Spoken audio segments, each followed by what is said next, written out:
Hey everyone, I'm Alan Schimmel, And this is Mitch Ashley. and you're listening to DevOps Chats. DevOps Chats. We're back. Mitch, I was away. I'm sorry. I'm not sorry. Sorry, not sorry. I'm not feeling sorry for you. Yeah, no, sorry, not sorry. Like. I did. We had the greatest time up in Cape Cod. You know, we go there. I used to try to go every year. Now I probably get there every other year. But, you know, I love it up there. Especially if you're like a Northeasterner like I am. It's just a great place to go on vacation. It has a lot of the Hampton stuff without a lot of the Hampton stuff. Yeah, without the bougie part. Yeah, it's not bougie. Cape Cod's not bougie. Don't get me wrong. There's plenty of, huge multi-million-dollar mansions and all kinds of nice stuff. But you don't have to, women don't have to put their makeup on to go to the store there. Be cash. Yeah, it's very casual. The lobster's good. Well, how was the lobster? What lobster? Or should I say lobster? What's the lobster? Was there any left when you I want a monster lobster. That's where you get them, a monster. You want a mini or a monster? And it's not just the lobster, it's the lobster rolls. Oh, and then it's the steamers and the fried whole belly clams and what do they call the not quag, that's a place in Long Island. Quahog. I don't know what that is. Quahog. It's like a stuffed clam. Oh, okay. Yeah. So it's clam with breadcrumbs and Portuguese sausage and stuff like that. So all good stuff. Just right there is a vacation. Yeah, it's all good eating. Anyway, enough about me and my vacation. Let's talk DevOps. Okay, let's talk about DevOps. What are we talking about today? So one thing I wanted to talk, well, it's the same topic, really, two different angles.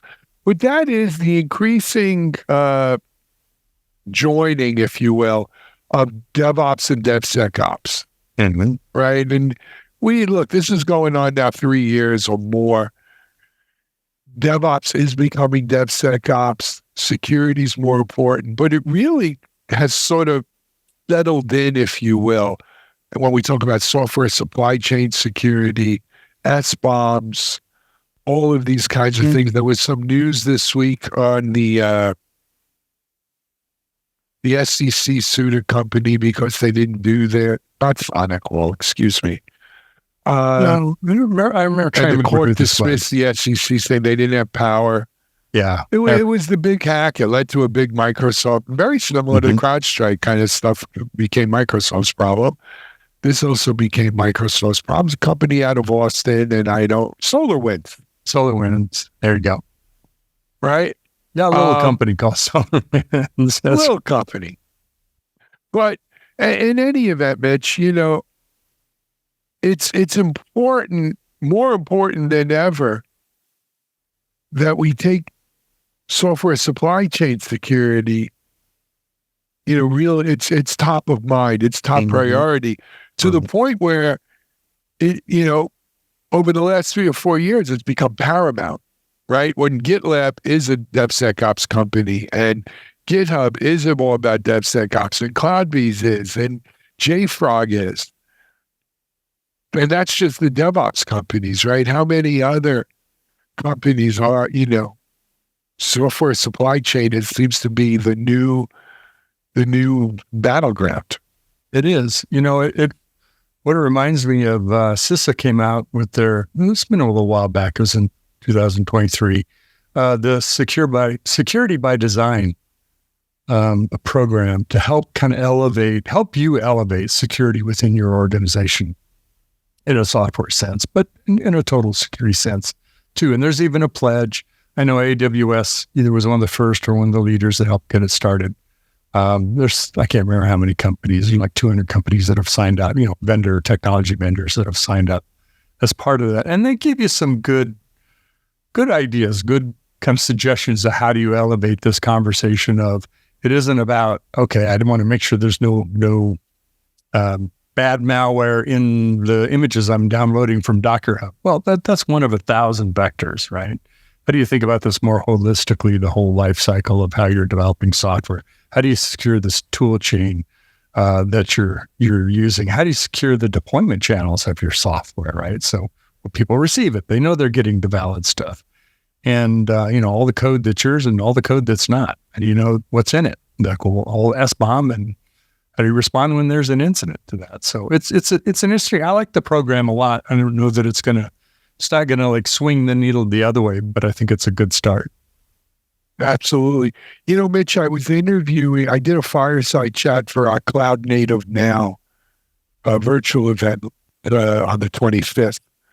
And I had the pleasure of interviewing George Castro. George is like DevRel and evangelist for Cloud Native Computing Foundation for the ecosystem and partners and everything. Mm-hmm. And we were talking about this very topic, right? Where, think about what it used to be before we had open source, before we had Cloud Native. And I mean, even just the concept of version control, right? Using Git for version control and stuff. And in many ways, George has this, he calls it a naturalist view of this whole ecosystem, where it's an evolving kind of thing. We went, from single cell organisms to multi-cell organisms to mass extinctions to the age of the dinosaurs and variations and everything like this. And in some ways, you couldn't have software supply chain security today without having version control is almost at the root of it. But what we see today is it's very hard to get your head around is the problem, Mitch. It's really hard, especially if you haven't been doing this for 20 years, right? It's hard. Ideas kind of run their course too, right? I mean, when we first started talking about DevSecOps, it was shift left, right? Well, okay, let's have the developers do it, or let's work with the developers in the design and kind of fix the problems up front, which is a good quality and approach to security. And now I think we're much more holistic, at least like most of us are, thinking about all of it matters, right? It's the entire tool chain end to end. It's the entire software workflow and all parts of it. And then how do you secure elements that are touching those things, right? How do you secure your CI/CD platform, right? Do you apply things like isolation, segmentation, things that we know from the security world, kind of entering into the software and configuration management world? But to your point, you don't have an SBOM if you don't have a version of the software that it's for. You don't have a version of software if you don't have version control that's managing all that kind of at the input to the whole process. So it's much more connected in our thinking today, I think, versus I'm going to solve these individual security problems in my software development. Agreed. In that same vein, though, Mitchell, this is not new, right? DevSecOps and whether you want to call it SecOps, marrying dev, breaking down the silos between them. I think sometimes we forget where we live. This is old hat for us. So I was recently speaking with some of the few people at the Forbes Council. Someone had sent me an invite if I, wanted to join the Forbes Council. And let's be clear, wanting to join the Forbes Council means writing a check. Yeah, exactly. Right? Because it's sponsored, it's pure sponsored stuff. And if you write your check, you can write as much as you want, but getting them to approve it is a very time-consuming thing. So it really comes down, you can write maybe once a month, once every 2 months or something. But so I was looking at the Forbes Council, and I see an article that came out in the last couple of days about, breaking down the silo between dev and SecOps. I said, oh, someone's writing similar DevSecOps stuff, just like I would. And yes, it is a pay-for-play platform. Everybody, if you pay your money and you get your ticket, right? You pay your money, you get your ticket. But I read this article and I say to myself, self, is this the state? Is this the state? Like, are we at this remedial level? Do people not in my bubble, are they just discovering this? Is there such a time lag, right, between the early adopters to the early mainstream to the later mainstream to the laggards? Because this is kind of elementary 1 + 1 = 2 stuff. And I really, if that's the state of the art, no wonder why we're so screwed up. Well, you know what? I think it's something that you and I just don't have the exposure to because we're not in a large enterprise like so many people work in. The size of the organizations and, you know, the mass of it and the momentum, kind of the flywheel of each one of those groups of what they're on and getting them to kind of step out of that group. You know, we all live in that world. So for us, you know, it's just like the difference between you were talking about the Forbes. You could sign up and be paid to publish one article on Forbes, or you and I can turn around and post an article in the next half hour on our sites. You know, it's sort of like we're at the opposite ends of the spectrum. So I think it's hard for us to appreciate sometimes how hard it is to get things changed inside of an organization, and what somebody like a Larry Meshron did when he was at Comcast. And helping get DevOps and DevSecOps rolling. And you just have to have people who are sort of a force of power, a force of nature that can just grind it out and advocate and, you know, be that advocate that get people on board and start making changes. So I have to remind myself of that a lot because, you know, we're talking about cloud native adoption. Well, how many monolith and non-cloud native apps do we have out there? Well, 90% of it, 99% of it probably. It's, you know, it's a small part of the world growing fast, but it's not what most of the world is. No. And, you know, speaking of Larry Mascheroni, he actually is presenting on our Cloud Native Now virtual event on the 25th. Yeah, and he is, you want to talk about a force of nature, Larry is. I enjoy listening to his presentations. But in any event, you know, Mitchell, it goes back to something I realized when doing DevOps.com 10 years ago. We've lived in this DevOps bubble 10 years, 10 plus years. Mm-hmm. And for all the people, the naysayers, the platform engineerings and this and that, and long live this, that's dead. The fact of the matter is, when you get out to the mainstream, to these large organizations, all of these concepts are still relatively new and untested and novel to them, right? They're still going through their adoption curves and so forth. So I think it's important to remember that when you see an article like this in a Forbes, you know, you are reminded that, hey, the world doesn't necessarily march to our drum, or we don't march to their drum, or we're, you know, there are things I'm sure we're drastically behind on, Mitchell, such as, you know, hot new music out there today. But, you know, it really struck me like, man, who the heck needs this?